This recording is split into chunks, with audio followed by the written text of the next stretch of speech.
সকাল থেকেই আকাশে কালো মেঘের আনাগোনা শুরু হয়েছিল। দুপুর হতে না হতেই চারদিক অন্ধকার হয়ে এলো। 5 তলার ওপর বাতাসের জোরটা বেশি। সজল হাওয়ায় পর্দাগুলো মেঝের সঙ্গে প্রায় সমান্তরাল হয়ে উঠতে লাগলো। বিথি খাওয়া শেষ করে টেবিল তুলে মৌরি মুখে দিয়ে বসবার ঘরে এসে ওর প্রিয় রকিং চেয়ারটায় বসলেন। এই সময় টিভি দেখতে ইচ্ছে করছিল না, তাই পাশের টেবিলের উপর রাখা রেডিওটা চালিয়ে দিলেন। শুনলেন কে যেন গাইছে নীলাঞ্জন ছায়া।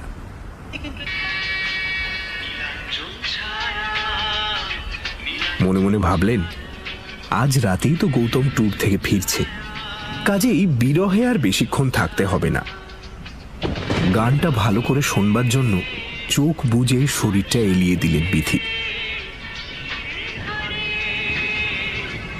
শুনতে শুনতে ওর সমস্ত দেহ মনে এক তৃপ্ত প্রশান্ত মধুর অনুভূতি আস্তে আস্তে ছড়িয়ে পড়তে লাগলো।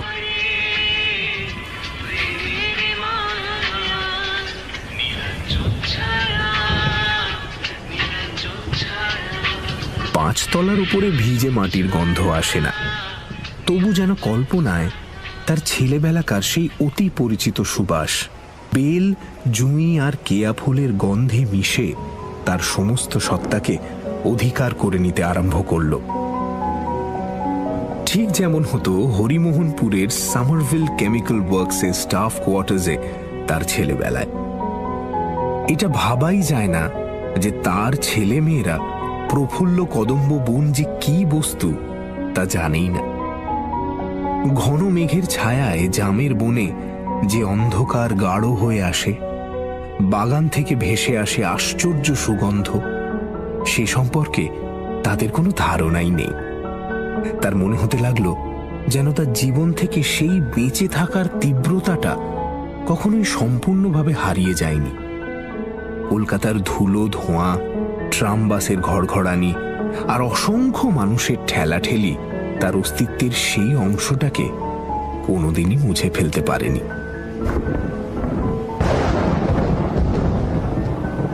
এই চিন্তার মধ্যেই হঠাৎ প্রচণ্ড বজ্রপাতের ডঙ্কা বাজিয়ে ঝমঝম করে বৃষ্টি নেমে এলো।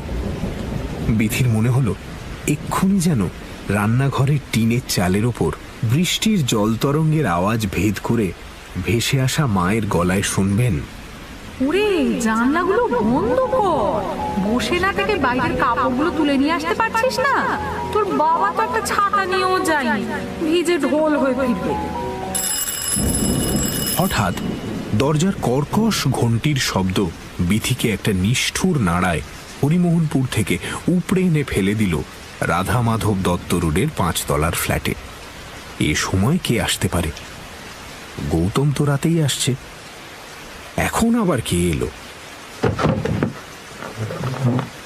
চেয়ার থেকে উঠে দরজার আই হলে চোখ লাগিয়ে বিথি দেখলেন বাইরে একজন অপরিচিত ভদ্রলোক দাঁড়িয়ে রয়েছেন। তার পরনে নীল রঙের শার্ট, ছাই রঙের প্যান্ট, চোখে মোটা ফ্রেমের চশমা, মুখে কাঁচা পাকা ফ্রেঞ্চ কাট দাড়ি। একে কোনোদিন দেখেছেন বলে তো মনে হলো না। একটু বিরক্ত হয়েই বিথি বললেন, কে? বাইরে থেকে প্রশ্ন করা হলো, এটা কি মিস্টার গৌতম চক্রবর্তীর বাড়ি? হ্যাঁ, কিন্তু তিনি তো বাড়িতে নেই, কলকাতার বাইরে গেছেন, আজ রাত্রে ফিরবেন। আপনি বরঞ্চ কাল সকালে আসবেন। প্রশ্নকর্তা হাসলেন, বললেন, আমি তার সঙ্গে দেখা করতে আসিনি, আমার দরকার তার স্ত্রী বিথির সঙ্গে। তো তিনি বাড়িতে আছেন কি? আপনি কে? আমি শশাঙ্ক, হরিমোহনপুরের শশাঙ্ক শেখর মিত্র।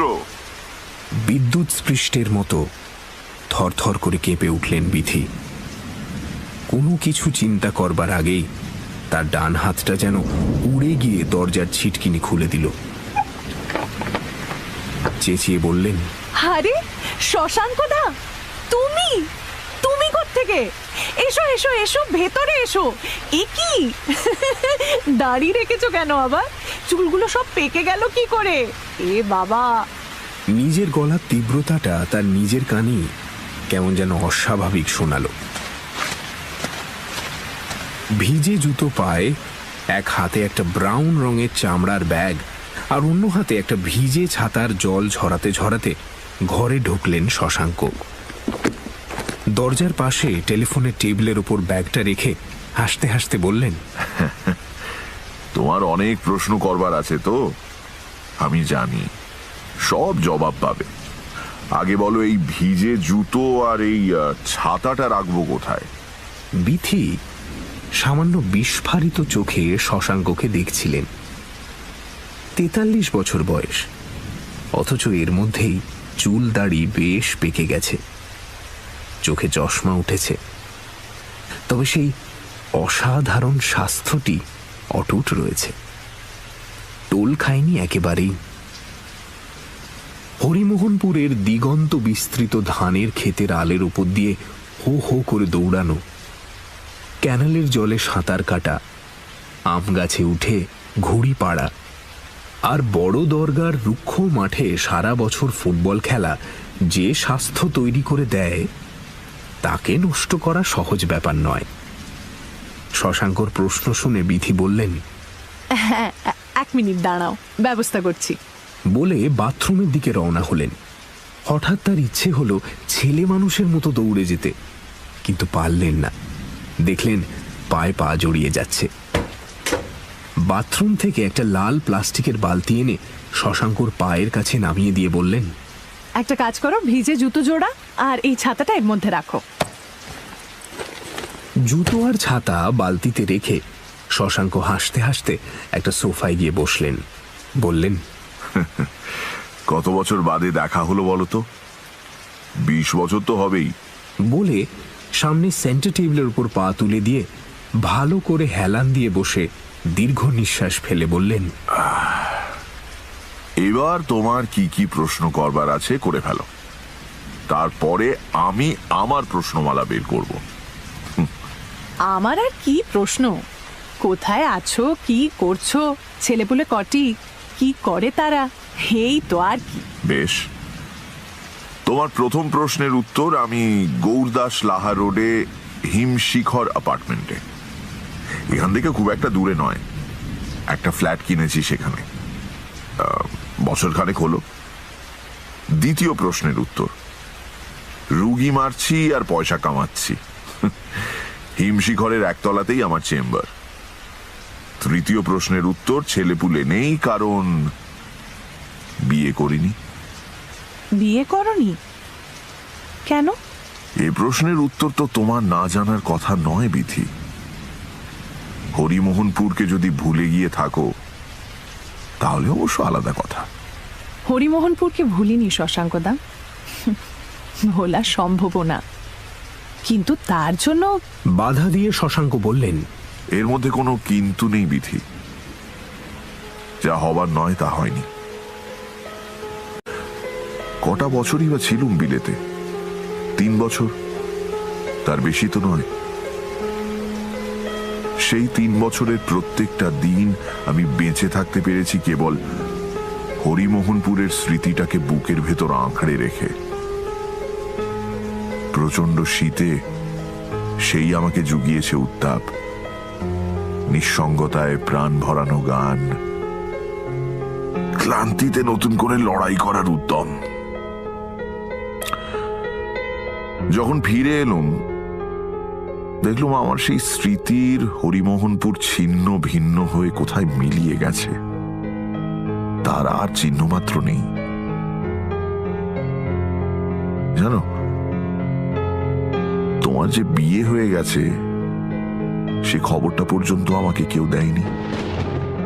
বিথির গলার কাছে কি যেন একটা কঠিন জিনিস আটকে আছে, গলা দিয়ে স্বর বেরোতে অসুবিধে হচ্ছে, নিঃশ্বাস বন্ধ হয়ে আসছে। কোন রকমের ঢোক গিলে সেটাকে একটু নিচে নামিয়ে বিথি বললেন, ওরা কেউ জানতো না শশাঙ্কদা, মা কাউকে জানায়নি। তুমি বিলেত যাবার 10 দিনের মধ্যেই বাবা অ্যাক্সিডেন্টে মারা গেলেন, আর সেই আঘাতে মা কিরকম যেন কিংকর্তব্য বিমোড়া হয়ে গেল। আমি ভাবতেও পারিনি যে তার 1 মাসের মধ্যে সমস্ত টাকা পয়সা বুঝিয়ে দিয়ে সামারভিল কেমিক্যাল আমাদের ঘাড় ধরে বাড়ি থেকে বের করে দেবে। আমরা তখন অকুল পাথারে। আর 1টা মাস থাকবার অনুমতির জন্য হেন লোক নেই যার কাছে আমরা দরবার করিনি জানো। কিন্তু লাভ হয়নি কিছুই। কেউ এগিয়ে এসে একজন সামান্য সুপারভাইজারের স্ত্রী আর মেয়েকে সাহায্যের হাত বাড়ানোর প্রয়োজন মনে করেনি। এমনকি কিছু বাড়তি মালপত্র কয়েকদিনের জন্য রাখার দায়িত্ব পর্যন্ত কেউ নিতে চায়নি। ফলে মালপত্র নিয়ে আমরা যখন হাওড়া স্টেশনে এসে নামলাম, তখনও জানি না কোথায় গিয়ে উঠব। সেই রাগে মা হরিমোহনপুরের সঙ্গে সমস্ত সম্পর্ক ত্যাগ করেছিল। আমি এরকমই কিছু অনুমান করেছিলাম। কিন্তু তোমার যখন বিয়ে ঠিক হলো, তখন তুমি একবার হরিমোহনপুরে আমার বাবা মার কাছে গেলে না কেন? গিয়েছিলাম শশাঙ্কদা, গিয়েছিলাম। সব লাজ লজ্জা বিসর্জন দিয়ে গিয়েছিলাম। ওরা আমার সঙ্গে খুবই সস্নেহ ব্যবহার করেছিল, কিন্তু তোমার ঠিকানা দেয়নি।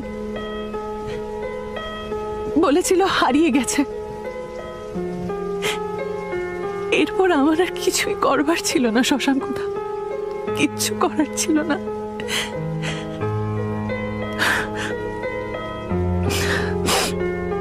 যদিও আজ বলা নিরর্থক, তবুও তার কারণটা তোমাকে বলছি।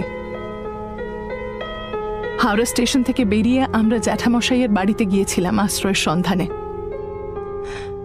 জ্যাঠাইমা পরিষ্কার জানিয়ে দিলেন যে ওখানে আমাদের স্থান হবে না, সেখান থেকে মার বড় মামার কাছে। সেখানে থাকতে পেলাম। সেটা যে কত বড় পাওয়া, যাদের সামনে একমাত্র বিকল্প ফুটপাত, তারা ছাড়া আর কেউ তা বুঝতে পারবে না। তাই আমার মামাতো ভাই শম্ভুদার স্ত্রী নন্দা বৌদি যখন তার মাস্তুতো ভাই গৌতমের সঙ্গে আমার বিয়ের প্রস্তাব আনলো, তখন সেটা অস্বীকার করার মতন ক্ষমতা আমাদের ছিল না। সদ্য বিয়ে পাশ করা 20 বছর বয়সের একটা মেয়ের কাছে বিদ্রোহ তখন আত্মহত্যারই আরেক নাম। পায়ের তলায় যেটুকু সামান্য মাটি, সেটা যে কোনো মূল্যে আঁকড়ে থাকাই তখন আমাদের একমাত্র লক্ষ্য শশাঙ্কদা। আমার মার কথা ভেবে আমাকে রাজি হতে হয়েছিল। শশাঙ্ক ফিকে হাসলেন, বললেন, হয়তো ভালোই করেছিলে যে আমার কথাটা আর ভাবনি। আমি আজ সেই জন্য আর কিছু না হোক মুক্ত বিহঙ্গ হয়ে থাকতে পারছি। কিন্তু মুক্তি আমি চাইনি বিধি, আমি বন্ধনই চেয়েছিলাম। সেই সোনার খাঁচাটার সন্ধানে বিলেত থেকে ফিরে পাগলের মতো কলকাতার রাস্তায় রাস্তায় ঘুরে বেরিয়েছি। কত লোকের কাছে অশ্রাব্য গালিগালাজ শুনেছি, কত জায়গায় মার খেতে খেতে বেঁচে গেছি, তবু সেই খোঁজা তো আজও বন্ধ হলো না। কোন সুন্দরী মেয়ে দেখলে থমকে দাঁড়াই, খুঁটিয়ে খুঁটিয়ে তার মুখে আর একটা মুখ খুঁজি। লোকে ভাবে আমি দুশ্চরিত্র বদমাইশ, আমি কেয়ার করি না। কাকে তুমি খুঁজছো শশাঙ্কদা? সেই বিথি তো আর নেই। হরিমোহনপুরের মতো সেও তো আজ কেবল একটা স্মৃতি মাত্র। না, হরিমোহনপুর আমার কাছে কেবল একটা স্মৃতি নয় বিথি।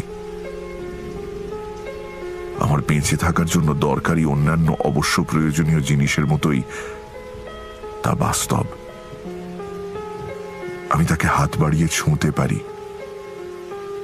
বিশেষ করে যবে থেকে রাজলক্ষ্মী কলেজের ফার্স্ট ইয়ারের একটি দুবিনুনি করা শান্ত শিষ্ট মেয়ের সঙ্গে আমার ঘনিষ্ঠতা, তবে থেকে আমার জীবনের সঙ্গে সে তো ওতপ্রোতভাবে জড়িয়ে গেছে।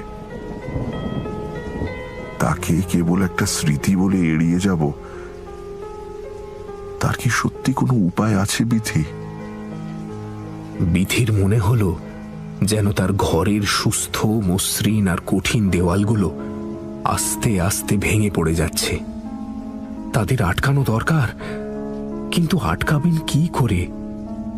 তাদের ভিতগুলো যে কবে নড়বড়ে হয়ে গেছে তা বিধি টেরই পাননি। কিসের যেন একটা ঘুণ পোকা তার অজান্তে তাদের কুড়ে কুড়ে খেয়ে ফেলেছে।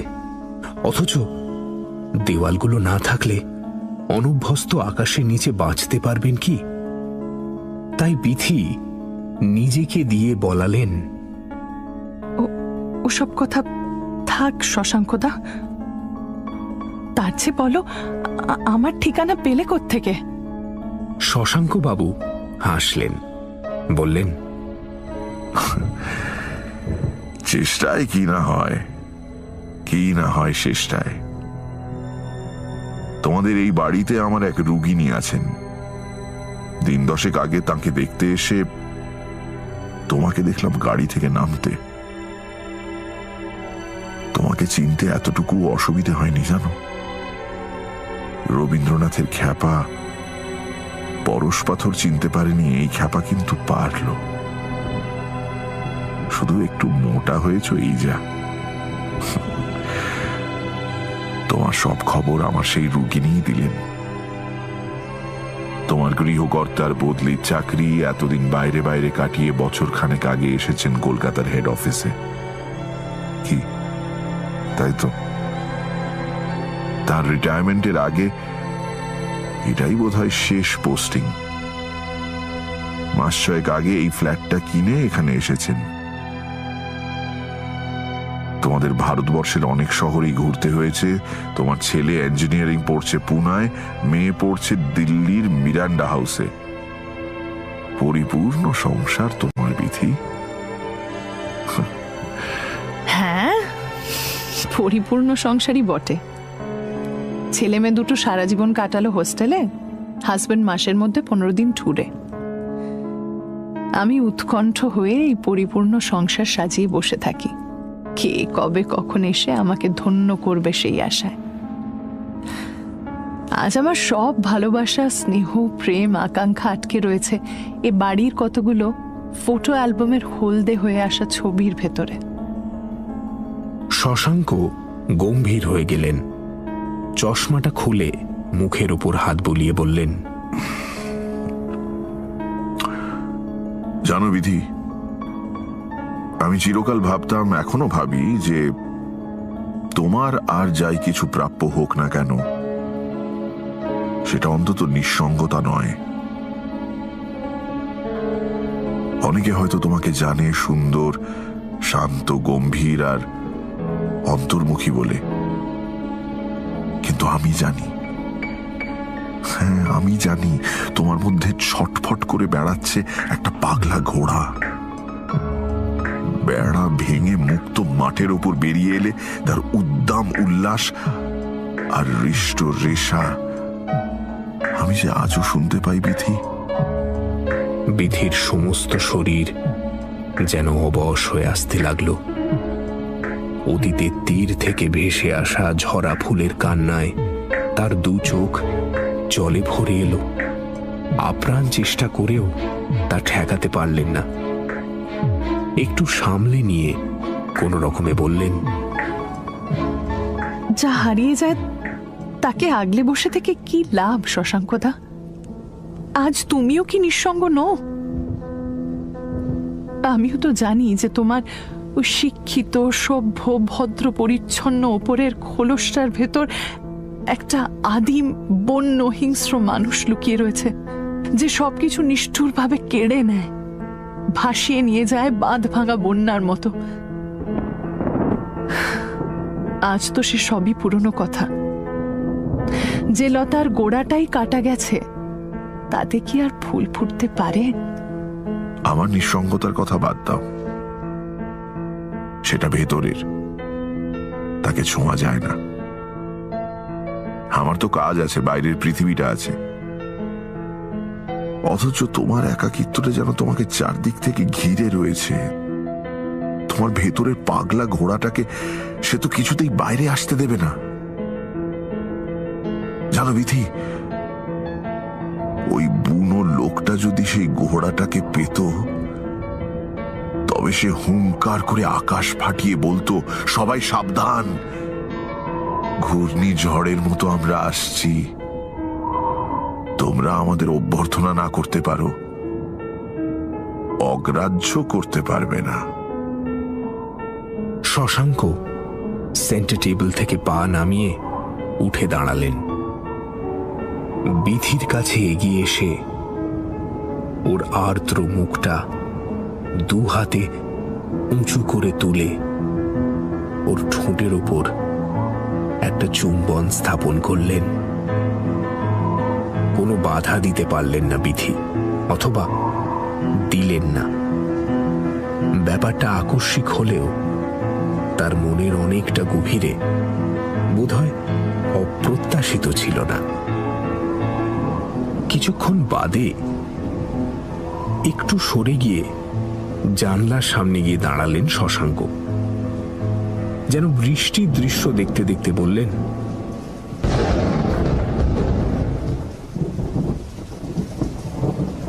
তোমার ঠাকুমার শোবার ঘরটা মনে পড়ে বিথি? উনি মারা যাবার পর ওই ঘরেই আমাদের প্রথম প্রকৃত ঘনিষ্ঠতা হয়েছিল। বিথির সমস্ত দেহ যেন তখন শিথিল, থরথর করে কাঁপছে।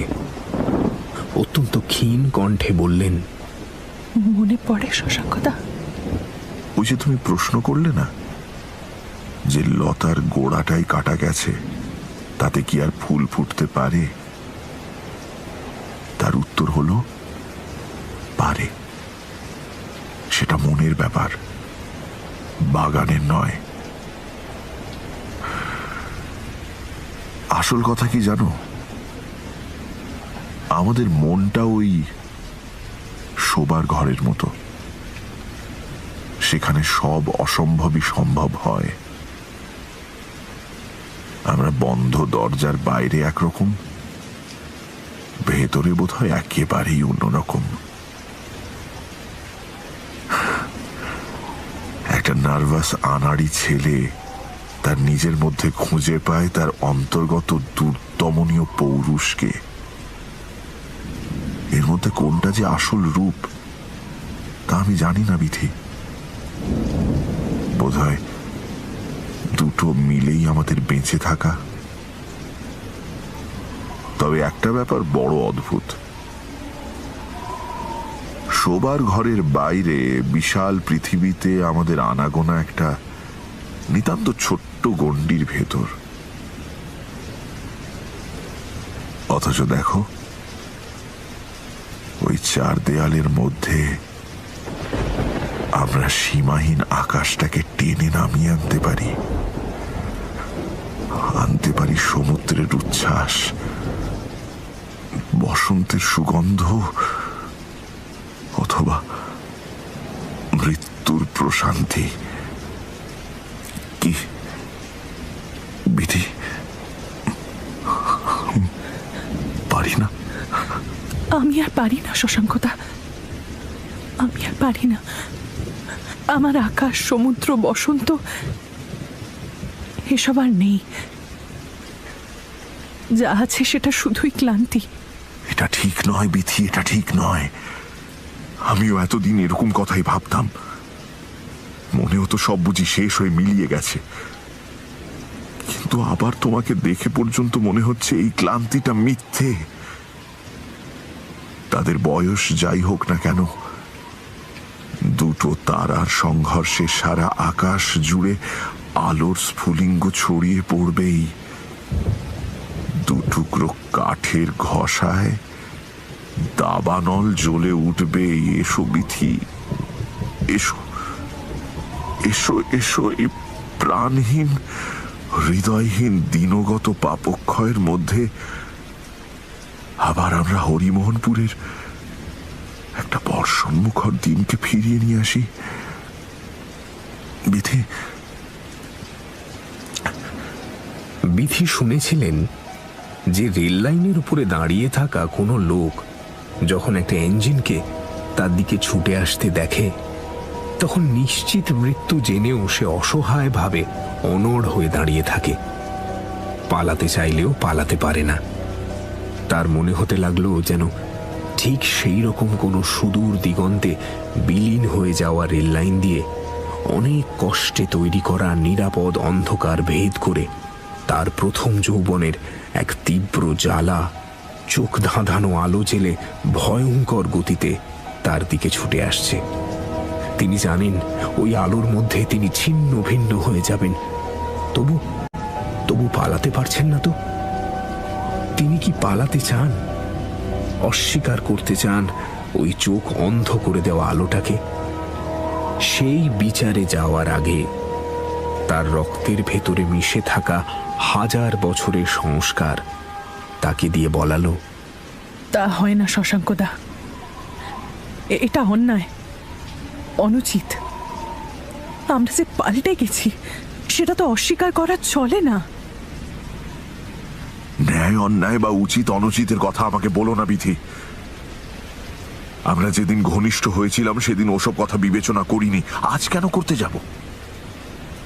পাল্টে গেছি নাকি আমরা? আমার ডান কাঁধে 5টা সেলাইয়ের দাগ আছে, তোমার মনে পড়ে? কই, সেটা তো পাল্টায়নি।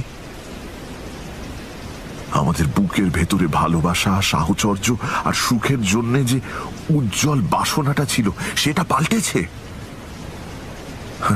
আর সমাজের প্রতি কর্তব্য, যা সত্যি, যা একান্ত অবশ্যম্ভাবী, তাকে অস্বীকার করাটা মূর্খতা, কর্তব্য পালন নয়। এসো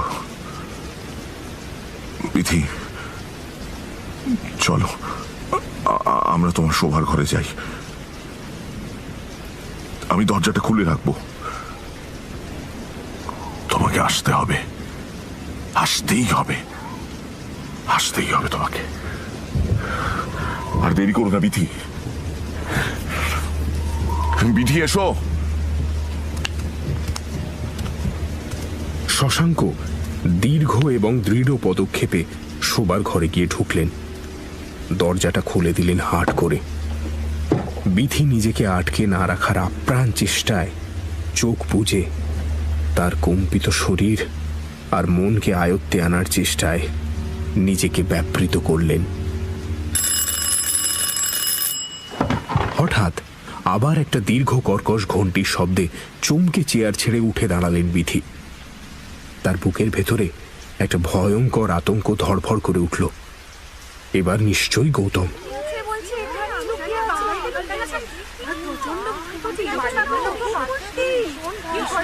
কিন্তু দরজার বাইরে যেন অনেকগুলো মেয়েলি গলায় উত্তেজিত কোলাহল শুনলেন। চট করে শোবার ঘরের দিকে তাকিয়ে দেখলেন তার দরজা বন্ধ রয়েছে। ফ্ল্যাটে ঢোকার দরজার একপাশে টেলিফোনের টেবিলের উপর কোনো ব্যাগের চিহ্ন মাত্র নেই। অন্য পাশে লাল প্লাস্টিকের বালতিও নেই। তবে কি গান শুনতে শুনতে ঘুমিয়ে পড়েছিলেন আর এতক্ষণ স্বপ্ন দেখছিলেন? কি অদ্ভুত জীবন্ত স্বপ্ন! এখনো যেন তার মুখের ওপর একটা সুগন্ধি মুখের স্পর্শ লেগে রয়েছে। দীর্ঘ নিঃশ্বাস ফেলে আঁচল দিয়ে মুখ মুছে দরজা খুললেন বিধি।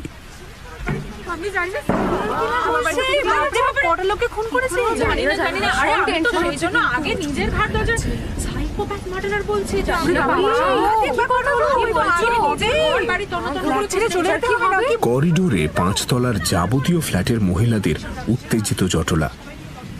পুনরায় বেল বাজানোর জন্য উদ্যত 503-এর দীপ্তি ঘোষ বললেন, এই যে ঘুমোচ্ছিলি না রে?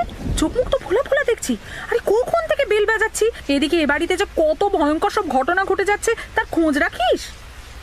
বিধি আশ্চর্য হয়ে বললেন, ভয়ঙ্কর ঘটনা? কি হয়েছেটা কি? আরে একটা মারাত্মক খুনি এ বাড়িতে ঢুকে পড়েছে। এক গাদা পুলিশ সারা বাড়িটা ঘিরে ফেলেছে। এখন প্রত্যেক ফ্ল্যাটে ফ্ল্যাটে ঢুকে তল্লাশি চালাচ্ছে। 506-এর আলপনা মৈত্র চোখ গোল গোল করে বলল, হ্যাঁ গো, লোকটা নাকি সাইকোপ্যাথিক মার্ডারার। আমার ননদ একটু আগে কলেজ থেকে ফিরেছে, নিচে থেকে শুনে এসেছে। এই কথার মধ্যে ভিজে ছাতা ঝাড়তে ঝাড়তে লিফট থেকে বেরোলেন 508-এর রণদেব হাজরা। বছর 2 হলো চাকরি থেকে অবসর নিয়েছেন। বেরিয়েই ভিড় দেখে বললেন, আরে কি আপনারা সবাই এখানে দাঁড়িয়ে রয়েছেন কেন? যান যান, যে যার ফ্ল্যাটে চলে যান, এক্ষুনি পুলিশ এসে পড়বে। আলপনা বলল, যাচ্ছি যাচ্ছি মিশমশাই, তবে আগে শুনি আপনি নিজের থেকে কি শুনে এলেন। তিস্তা বলল লোকটা নাকি সাইকোপ্যাথিক মার্ডারার। আমি নিচে ডিটেকটিভ ডিপার্টমেন্টের দুজন অফিসারের কাছ থেকে যা শুনে এসেছি বলছি। ভিড়টা রণদেবের চারদিকে ঘন হয়ে এলো। রণদেব বললেন, আমিও তাই শুনলাম। লোকটা ডাক্তার, বিড়িতে ডিগ্রি আছে, হার্ট স্পেশালিস্ট আর সাক্ষাৎ শয়তান। রুগীদের বাঁচানোর চেয়ে মারার দিকেই তার ঝোঁকটা বেশি। অন্তত 2 জন রুগী আর 6 জন রুগী নিই যারা সঙ্গে কাউকে না নিয়ে একা তার হিমশিখর অ্যাপার্টমেন্টের চেম্বারে গিয়েছিলেন, তারা নাকি নিখোঁজ। এদের সকলেরই জীবনের ইতিহাস আবার এমনই যে ডাক্তার দিব্যি তার আড়ালে আশ্রয় নিয়ে বেঁচে গেছে। সে নাকি মিষ্টি মিষ্টি কথা বলায় মহা ওস্তাদ। এদের দুর্বলতার সুযোগ নিয়ে ভুলিয়ে ভালিয়ে যখন চেম্বারে কেউ নেই, নিয়ে এসে খুন করেছে। পরে তাদের কয়েকজনের মৃতদেহ কলকাতার বাইরে বিভিন্ন জায়গায় পুলিশ আবিষ্কার করে। এর প্রথম স্ত্রীও নিখোঁজ। ডাক্তার বলছে সে নাকি তার প্রেমিকের সঙ্গে পালিয়েছে, তবে পুলিশের ধারণা অন্যরকম। 2 নম্বর স্ত্রী আর তার মাকে তো একেবারে গলাকাটা অবস্থাতেই পাওয়া যায় নৈহাটি স্টেশনের রেল লাইনের ধারে। কিন্তু ডাক্তার এমন অকাট্য অ্যালিবাই তৈরি করে যে পুলিশ তাকে ছুঁতেই পারে না। 3 নম্বরটা শুনলাম নাকি এখনো টিকে আছে। আজ সকালে বেটা একজন রুগিনীকে চেম্বারে নিয়ে তাকে ধর্ষণ করেছিল। পরে অবশ্যই তাকেও হারিয়ে যেতে হতো, তা সেই সময় একজন ইলেকট্রিশিয়ান ঘটনাটা দেখে ফেলে। সে গিয়ে সেই কমপ্লেক্সের সবাইকে জানায়, সঙ্গে সঙ্গে পুলিশকেও খবর দেওয়া হয়। দীপ্তি বললেন, তো ওখান থেকে সবাই মিলে আমাদের এখানে চলে এলো কি করে? যত ঝামেলা। আরে আগে শুনুন তো। ডাক্তার বিপদ আঁচ করে ফেলে, পুলিশ তো অনেকদিনই তককে তককে ছিল। তারা হুড়মুড় করে এসে পড়ে দেখে এসে গাড়ি নিয়ে পালাচ্ছে। তারাও তখন তার পেছনে ছোটে। লোকটা তখন উপায়ান্ত না দেখে এখানে ঢুকে এসে গাড়ি থেকে নেমে বাড়ির ভেতর চলে যায়। পুলিশও সঙ্গে সঙ্গে বাড়ি ঘেরাও করে ফেলে, তার সব পালাবার রাস্তা বন্ধ করে দেয়। অতএব এমন ইঁদুর কলে পড়ে লোকটা এখনো যে বাড়িতে আছে তাতে কোনো সন্দেহ নেই। কাজে আপনাদের কর্তব্য হলো নিজের নিজের ফ্ল্যাটে গিয়ে পুলিশের অপেক্ষা করা, আর যতক্ষণ না তারা আসছে ততক্ষণ দরজা বন্ধ করে রাখা। বুঝেছেন? এবার যান যান, আর ভিড় বাড়াবেন না, যান।